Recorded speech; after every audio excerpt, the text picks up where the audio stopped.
Hi everyone, my name is Dave, and welcome to Extra Credit, a video series where we take an unscripted look at topics related to local history and exploring that history. All right, as we normally do at the start of each episode, just a quick reminder to visit my website. You will find a link in the description, and there you're going to find all kinds of content related to the topics we take a look at in this video series, and then some, including a section for extra credit.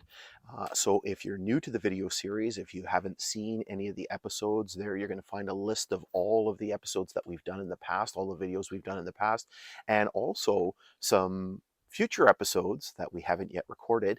And so you'll kind of see what's coming up in the future. If you've seen Extra Credit before, you may want to go back and revisit an episode, or maybe you missed one along the way. So again, a reminder to have a look at that section.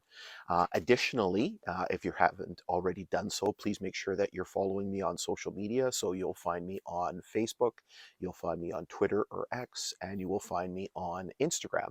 And last but not least, if you haven't already done so, please make sure that you subscribe to the channel and turn on the notifications. There's quite a bit of content that drops fairly regularly on the channel, particularly in the spring and the fall, when we're out actively exploring and making all kinds of videos. Kind of summertime is a bit of a lull period, in the winter as well, because we're not out kind of doing all those exploration videos, but there's still things that post fairly regularly. So again, if you're subscribed, if you turn on the notifications, you're going to get that content much sooner than if you're waiting for it to come out on social media, because there's always a lag, there's always a delay from when it's posted on YouTube to when it makes its way out onto social media. Hi, Luna's coming back from visit. She's wandering around. As you can see by the title in today's episode, we have kind of a new little sub-series that we're starting. And so we're going to be talking about the Grand Trunk Pacific Railway. Now, I want to get into a little bit of an explanation of she's very demanding today, a little bit of an explanation of the name, because the Grand Trunk Pacific is the name of a larger railway company. And we're actually talking a little bit about a very specific part of it that applies to this particular area.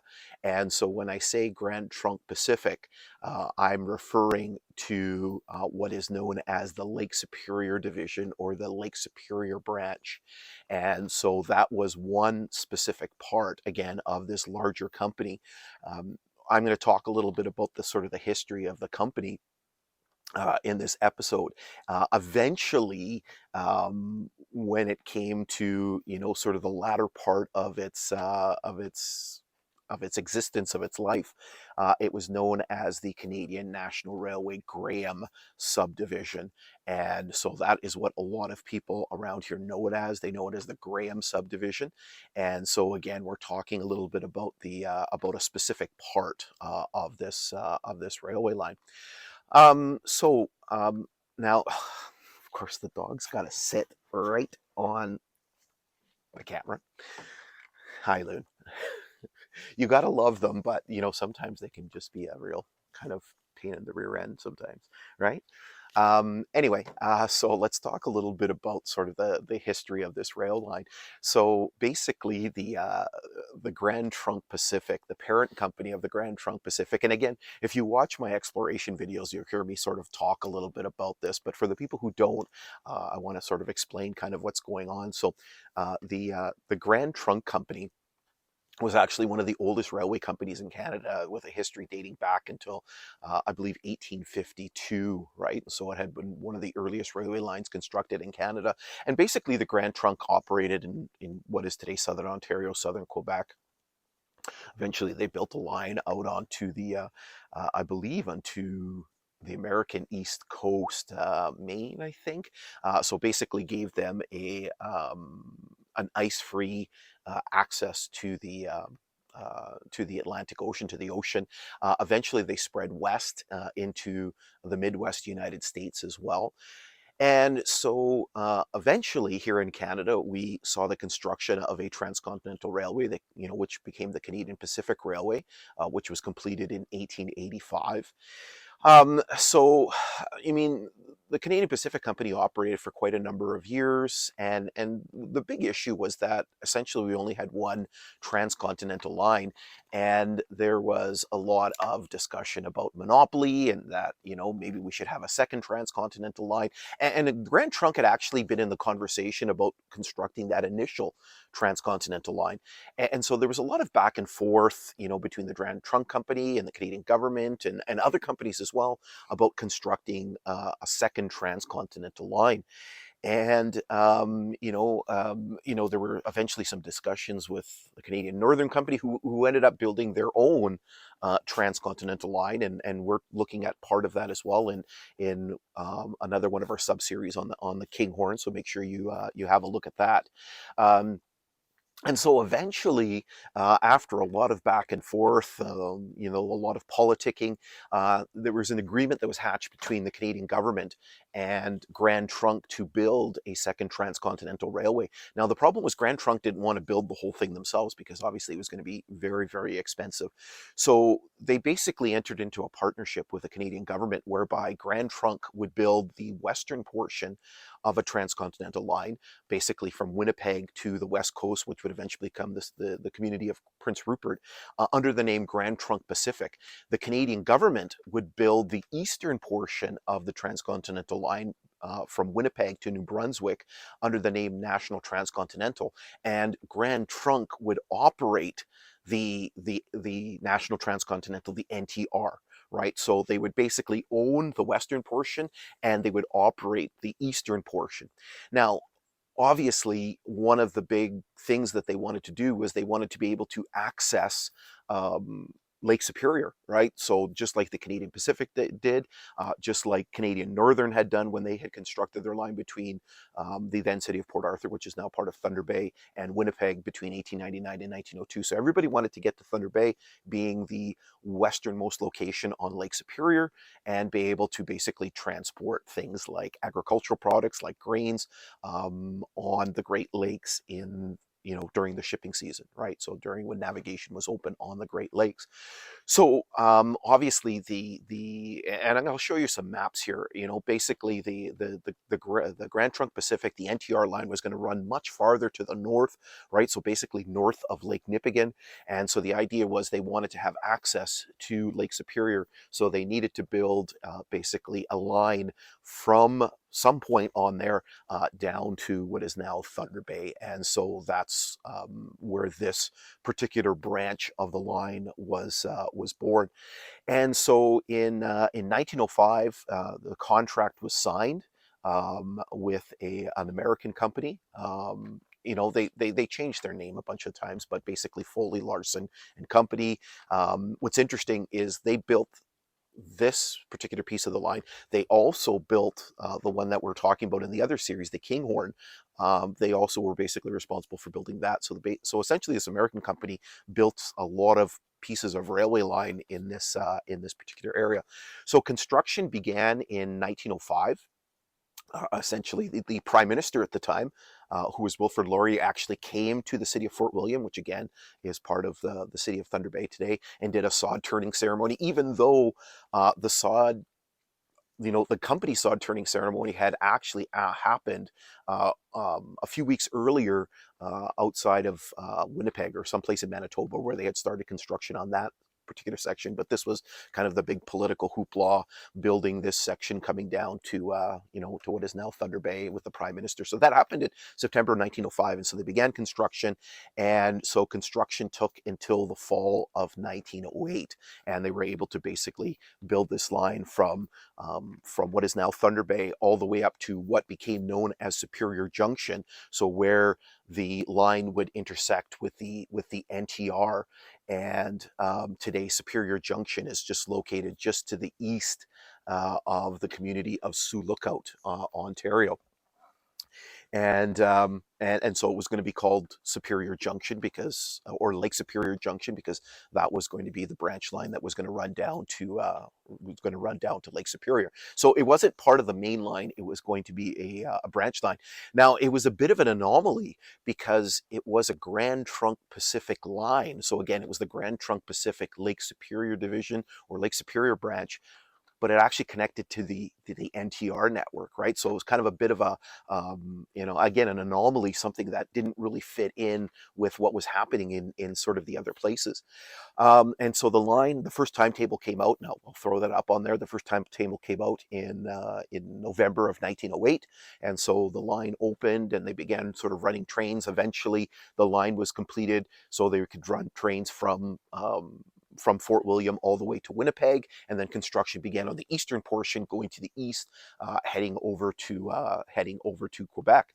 Now, unfortunately, what happened just around the time that the whole network was completed, so the NTR was completed, um, issues arose over the operation of the NTR. So remember, Grand Trunk Pacific, or the Grand Trunk Company, was supposed to operate the NTR, and essentially because of their costs associating building the Grand Trunk Pacific, building the line to the west, they basically backed out of the arrangement and said, we don't want to operate the NTR. So now the Canadian government's like, well, we can't have this incomplete railway line.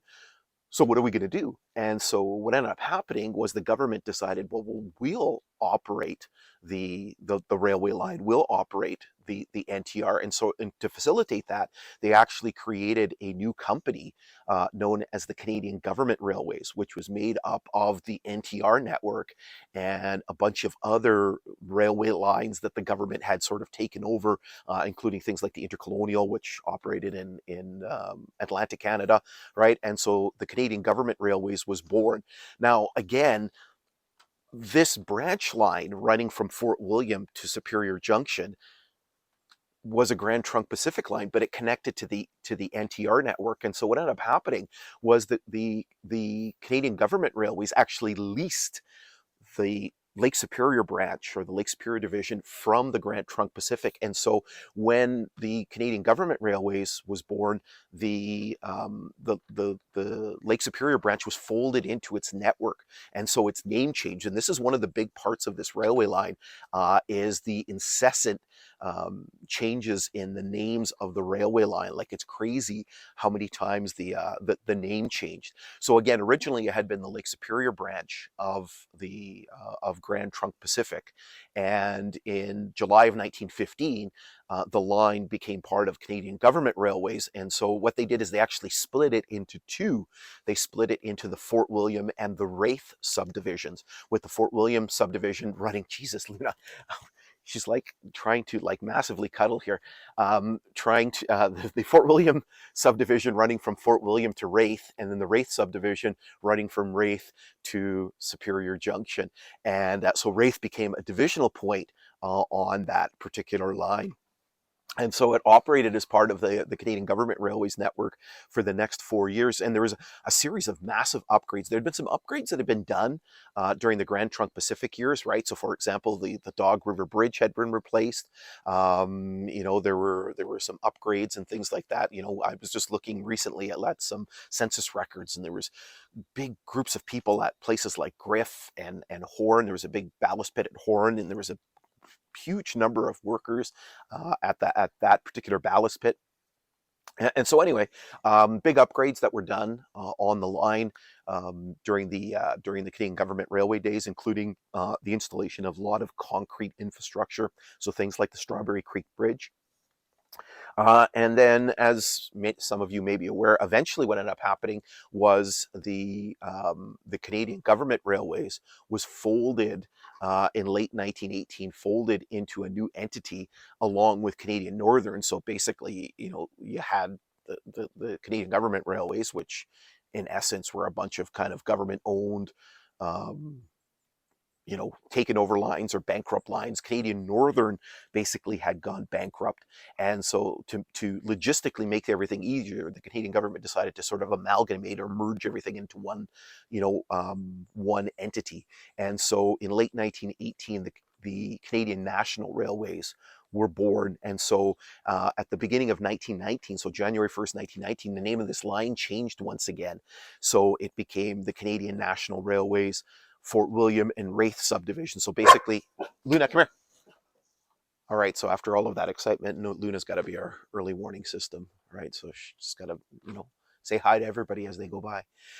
So as I was saying, so in January of 1919, the name of the line changed. It became the Fort William and Wraith subdivisions of Canadian National Railway. So again, just basically duplicating what had already existed with the Canadian government railways. And then later that year in October of 1919, the name changed, right? So basically, Canadian National put it back into one subdivision known as the Lake Superior subdivision, again running from Fort William up to Superior Junction. And some things started to happen, right? Some of the places and some of the infrastructure that had been created by Grand Trunk Pacific or Canadian government railways were kind of changed and shifted. Basically Canadian National was now trying to amalgamate two railway lines, right? And so in this area, what had originally been the Grand Trunk Pacific and then the Canadian Northern, right? And so there was a lot of merging of infrastructure, railway stations, lines and things like that. And so one of the big challenges that I often have when I'm exploring this line is trying to work out all the mileages, because as the names changed, some of the mileages changed as well, because some of the terminal points and things like that changed as well. And so it can be a very, very, very frustrating process. So then eventually what happened was in 1922, the name of the line changed again. It changed from the Lake Superior subdivision into the Graham subdivision, basically named after one of the locations on the line, which was known as Graham Station, which originally had been Knowlton Station. One of the big things with Grand Trunk Pacific is that they would name their stations alphabetically. And so you would see this alphabetical pattern, right? So after Fort William, the stations went as follows: Alba, Baird, Crest, Donah, Ellis, Flett, Griff. Now, there were some exceptions to that. So, for example, Knowlton was supposed to be the N station, but they actually decided to use the name Knowlton, and so Knowlton was KN, so using the N as the N station. So George Knowlton was actually the chief engineer when they constructed the line. So Graham, which is now just basically a lake. So there's Graham Lake, and there's basically, there's summer properties. People have camps and things like that on the lake. That was originally called Knowlton, and Graham was actually the name that was given to what is today Sioux Lookout. So around about mid-1918, Graham was renamed Sioux Lookout, and the name Graham was used to rename Knowlton. And so now the line became the Graham subdivision. And it was in preparation for some pretty big changes that were going to happen. So essentially, and again, I'll show you some maps here. Essentially, Canadian National had two railway lines running west out of what is now Thunder Bay, going to the west, right? You had essentially the Canadian Northern Line, which had been, again, opened in 1902, and then you had the Grand Trunk Pacific Line, which had been opened in 1908. And so for the first 30 miles, they kind of parallel each other, and you basically had a duplicated route. And so Canadian National decided that, we need to sort of get rid of this duplication. We don't need to run two railway lines in the same direction. In particular, the Grand Trunk had some grade issues in the area, because being the last railway line constructed at the time. And so what they decided to do was they decided to build a bridge across the major river in the area, which was the Kaministiquia, which was fed by two other rivers, the Dog and the Matawan. They were going to build a bridge at some point on there and essentially use the Canadian Northern Line. They were going to double it, so basically create a double track. And then, so the two railway branches, the two subdivisions, would use the same line up to a point somewhere west of Thunder Bay and then split, right? And hence the construction of the new bridge. And so the point that they decided on was on the Matawan River, which was the westernmost branch that fed the Kaministiquia River. And so they selected a point just west of the junction point, the confluence point between the two rivers. And so they built this new bridge across the river. Today, that location is known as Sistinen's corner, or located close to Sistinen's Corner. So they built a bridge across the Matawan River. They actually had to span the Canadian Pacific line as well, and then they linked up with the Grand Trunk Pacific line there. And then so what happened is in 1924, in preparation with that, they actually split the line into 3 subdivisions. So the line that ran to the east from that junction point back to Thunder Bay became known as the Crest Subdivision, because of Crest Station. And then everything to the west of the bridge was actually split again into 2 subdivisions, with everything from the bridge to Graham. Graham becoming the divisional point was known as the Wraith subdivision, and then from Wraith to Superior Junction became known as the Quorn subdivision, after the station at Quorn. And so it operated for like that for the next couple of years. And so in the spring of 1925, the Crest subdivision was shut down, and basically eventually abandoned, and all the track was eventually lifted and ripped up. And so then again, now the 2 subdivisions, the Wraith and the Quorn subdivisions, would use the old Canadian Northern Line, which had become the Kashabawi subdivision, which ran to Atikokan. They would run together to a new place, a new station that had been created called Kami Junction. They would split. The Kashabawi subdivision would continue on to Atikokan, and the Wraith and Quorn subdivisions would veer off to the northwest. And so that arrangement continued until 1931, when the 2 subdivisions were remerged back into one. So it became the Graham subdivision, and that was the name that basically stuck until the end. Now, the line itself was pretty busy. There was a lot of traffic on the line.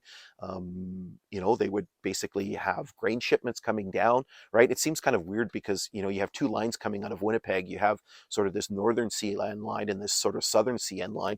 So they would ship things over the northern line coming into Thunder Bay. There was a lot of logging that was happening. One of the things I'm trying to do right now is track all of these logging spurs that were in operation along the line. There was a multitude of them. I've had to create a spreadsheet. It's crazy, the number of logging spurs. Eventually, some iron mines opened up as well, and so initially there was one called the Bruce Mines, and then eventually there was one in the 1970s that was opened closer to Sioux Lookout called the Matabi Mine. And so they were shipping iron ore over the line as well. And so the line was very, very busy until it wasn't, right? And so actually passenger traffic remained on the line. So they ran passenger service on the line up until 1985. And so there was a several day a week service that ran between Thunder Bay and Sioux Lookout and in return. And that was discontinued in the fall of 1985.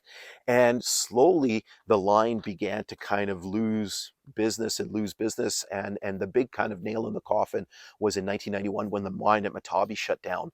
And so really after that, there was next to no traffic left on the line. And so in 1992, they stopped running trains on the line. And then CN, here in Canada, railway lines can't just sort of shut down. They actually have to apply to the government for permission to terminate service. And so they had to apply to the Canadian Transportation Agency to shut down. And there's all kinds of hearings and things like that happened.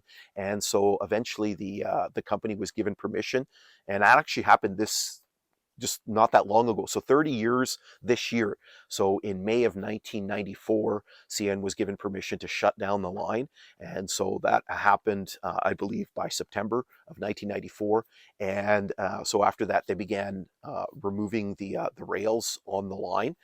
And eventually what happened is the right of way was actually, I don't know if it was sold or it was leased to a local forest products company, and they basically used as an access road to log to get into their timber limits. One of the big things when the Grand Trunk Pacific was built, they were given huge land grants by the government of Ontario.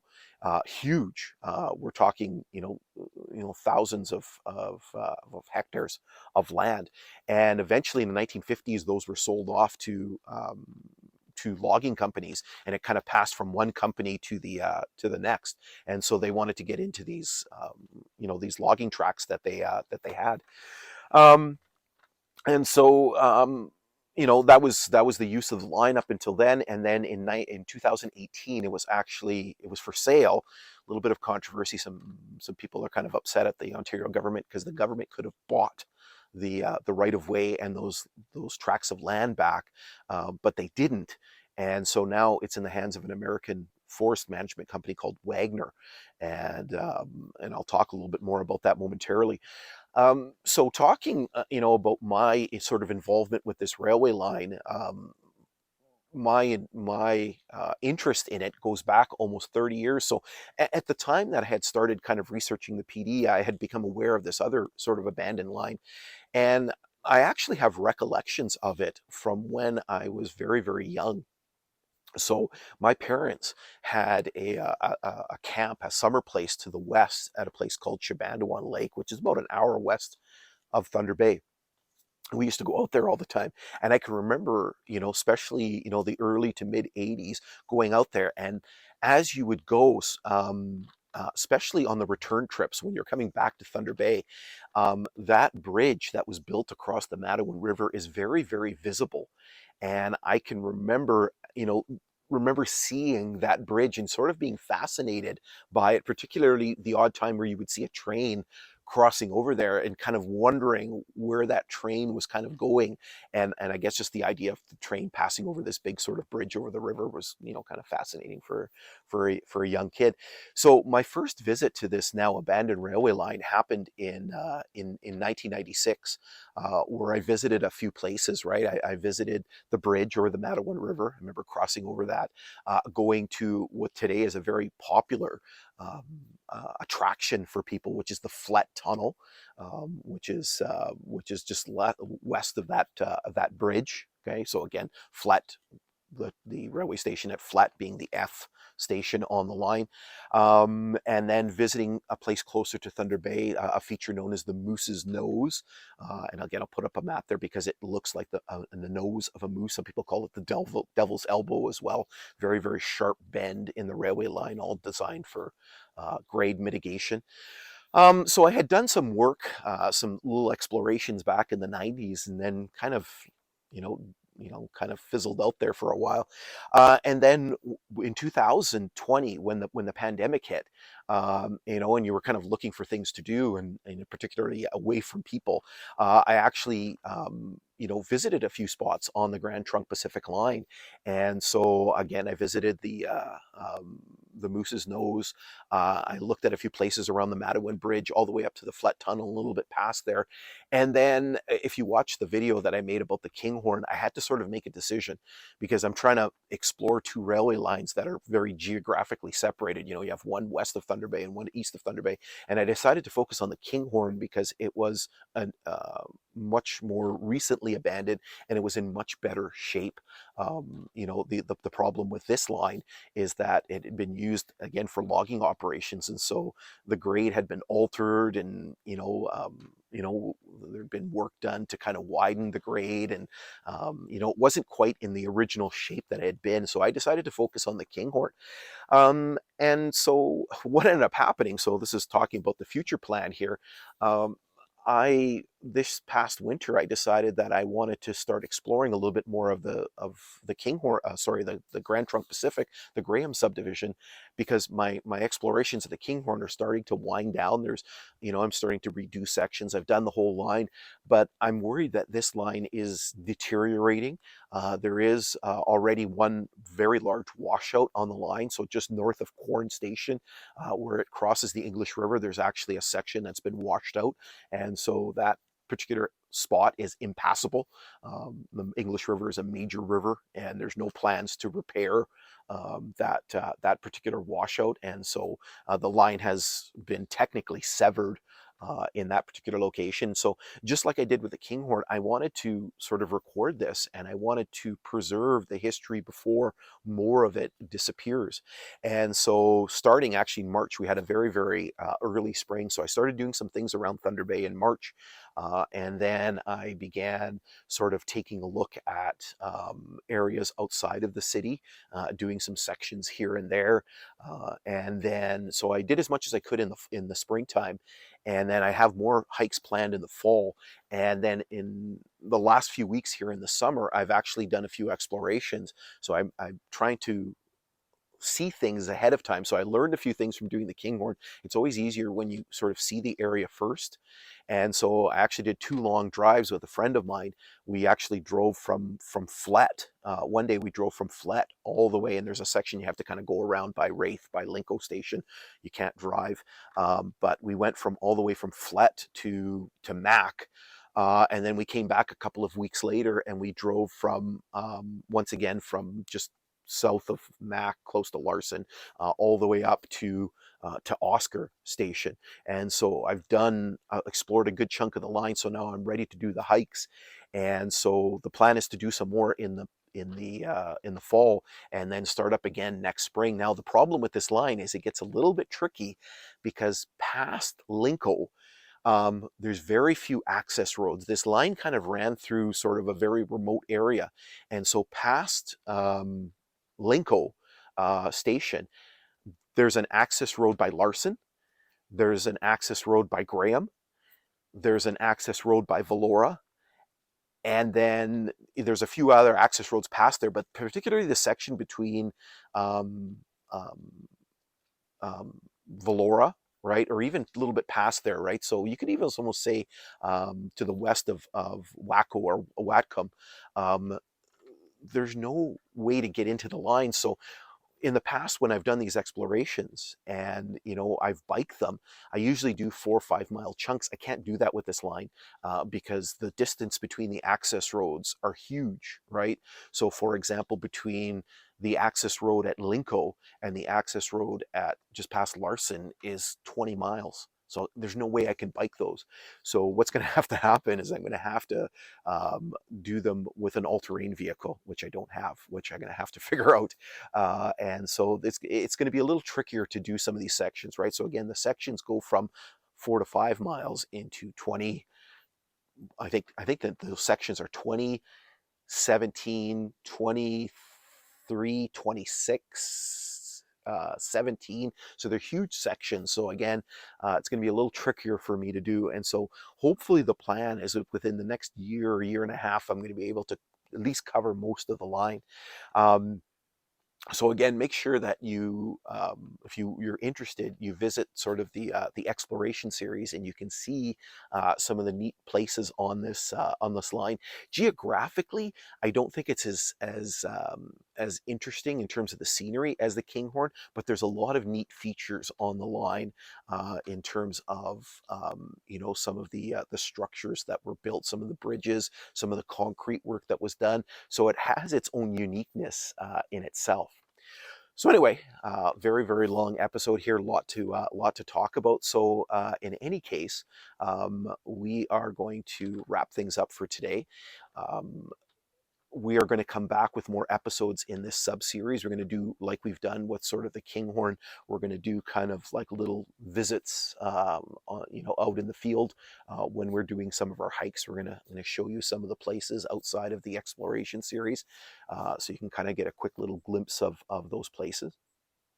So we will be back. We're going to take a little break. So this episode obviously is the September episode. We're going to take a break for October. So we'll be back in November with yet another episode. But we're going to, from then on, they're going to continue on throughout the winter. There's a lot of stuff that I have to record, a lot of stuff I have to present.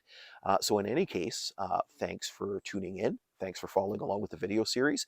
Make sure you stay tuned for future episodes. And in the meantime, take care and stay safe.